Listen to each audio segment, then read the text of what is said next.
What's going on, everybody? Welcome back to the 40K Cafe, and today we're going to be talking about the Lupercai of the Sons of Horus. This request comes directly from the Discord, which if you want to join, feel free to join via the link in my bio. As we know it, the Wordbearers ended up creating their own unique elite squadron of Space Marines that were mixed in with the Demons of the Warp. The Space Marines for the Wordbearers were known as the Galvorback, and they were just Space Marines that were possessed by Chaos Demons so that they could live uniformly. A perfect example of this would be Argotal, which you can read about in the first Heretic, which describes it, in my opinion, very well. But this video isn't about them. We're talking about the Lupercai, which is pretty much the Sons of Horus version, or was the Sons of Horus version, of a possessed Space Marine, their equivalents of the Galvorback. Although truth be told, they are merely referenced in passing throughout many of the novels, and we don't get necessarily a large description of them as well as their members. We do know when they were formed. Sometime after the Dropsite Massacre, the equerry to Horus named Malagurst would end up creating the Lupercai. The only really known one that I can find, or at least remember, would be Tormageddon.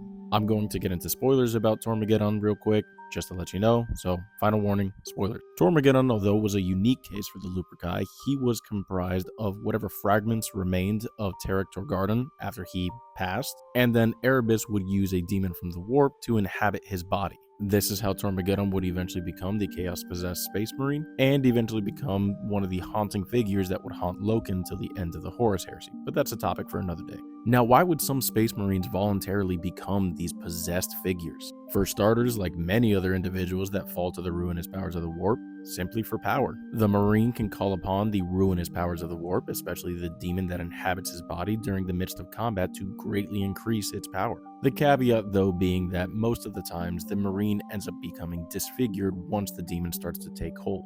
The ceramite of their armor will crack in the midst of battle, end up growing claws, horns, or otherwise, and on many occasions grow extra limbs, wings, or even gain a maw where their helmet used to be. With these transformations, they can gain astounding speeds, while also gaining heightened close quarters combat abilities. This is where you can see many of them rip apart a loyalist Space Marine with their bare hands now that they have the heightened strength of those powers of the warp. With their claws and teeth alike, they can rip and tear or bite through ceramite as if it wasn't even there. Reading about Chaos-possessed Space Marines are probably one of my favorite topics throughout the Horus Heresy, and once again, to just shout it out, the first Heretic does an incredible job describing it. You also get to read about the relationship that some of the demons may have with their possessed host, as for the most part it is a symbiotic relationship, and the demon doesn't fully possess the host, just merely helps them out in the midst of battle. That's not to say, though, that sometimes the demon may not try to take complete control, or may try to influence your actions towards one direction rather than the one that you originally wanted.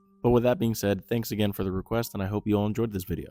Drop a comment if there's anything you guys want to hear about next, and as always, remember to follow for more.